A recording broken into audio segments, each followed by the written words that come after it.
There's been a lot of buzz about The Ellen Show recently, and for good reason, because it seems that Ellen's daytime talk show reign is coming to an end, because people are starting to fight back against a lot of the things she's done, behind the camera and within her workplace. But what could she have done to get herself canceled? We'll break it down for you. Be sure to like the video and subscribe to the channel. Number 6. The Spark. As in all things, there tends to be a bit of a spark that lights the fire that sparks a revolution. And that includes what's going on with Ellen Degeneres. Because if you were to say at the beginning of 2020 that Ellen Show was about to get canceled, you'd be called out for either being an Ellen hater or someone who just doesn't understand how popular Ellen was on daytime TV, which she is. Then came the spark. A couple of celebrities who were fans of Ellen went onto her show and started to reveal that she wasn't as happy and fun behind the camera as she was on the camera. This at first didn't seem like an odd thing to note because there's little doubt that talk show hosts, regardless if they're a daytime or nighttime host, have to alter their personality a bit for the TV audience to come off a certain way. But as time went on and more people started to weigh in on things, including a former security guard noting that Ellen wouldn't even say hi to him when he was protecting her and her family during her hosting at the Oscars. It started to get a little tense for her, and it didn't stop there. Number 5. The coronavirus. Arguably just as important as the spark is the flame that started to show the true character of Ellen.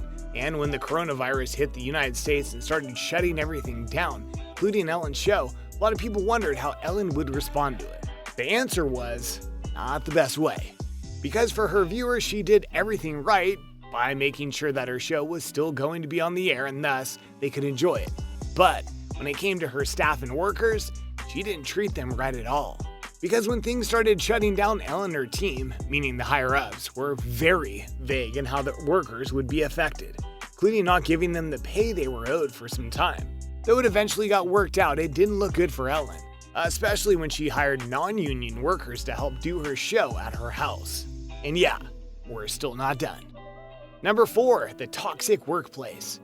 After the instance with the coronavirus, a lot of people started taking shots at Ellen, and it came from all sides, including from within her own workplace. Someone who remained anonymous for obvious reasons filed a complaint against Ellen, noting that her workplace was very toxic, that Ellen didn't treat the staff fairly or even just in a functional way, such as not exactly telling them what was going to happen during a show, which is absolutely something they need to know.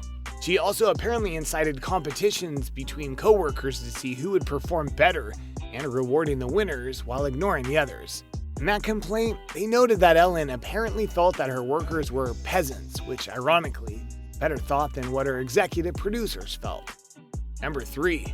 The racist workplace. When you go into a workplace, you don't expect for it to be a place that you have to worry about being made fun of or not being called racist terms. Yet apparently that's what happens on the set of Ellen.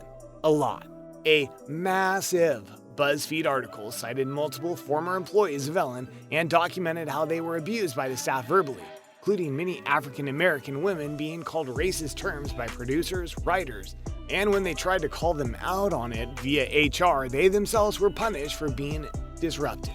Though the producers apologized, they really didn't. The message was clear. The Ellen Show was not the best place to work at for various reasons. Number 2. The internal investigation. The situation got so bad that Warner Media, the bosses of Ellen, had to conduct an internal investigation. And though the full results hadn't been revealed yet, we do have their confirmation that interviews and steps have been done. Warner Media interviewed dozens of current and former employees about the environment at the Ellen DeGeneres show. It was important to both Warner Brothers and Ellen that as many people as possible attached to the program could be heard. A statement from WBTV said of the process, "We have identified several staffing changes along with appropriate measures to address the issues that have been raised and are taking the first steps to implement them. Warner Brothers and Ellen DeGeneres are all committed to ensuring a workplace based on respect and inclusion. We are confident this course of action will lead us to the right way forward for the show," the statement read. Is it enough? Probably not, but it's a step and steps matter. Number 1. Can we believe the apology? Speaking of steps, let's look at the apology. At part of it, that Ellen made to her staff. On day 1 of our show, I told everyone in our first meeting that the Ellen DeGeneres show would be a place of happiness. No one would ever raise their voice and everyone would be treated with respect.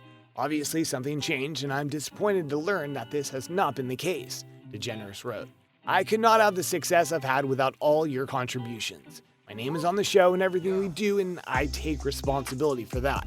Alongside Warner Brothers, we immediately began an internal investigation, and we are taking steps together to correct the issues. As we've grown exponentially, I've not been able to stay on top of everything and relied on others to do their jobs as they knew I'd want them to. Clearly, some didn't. That will now change, and I'm committed to ensuring this does not happen again, she continued. This sounds like a heartfelt apology, but is it? I mean, is it really?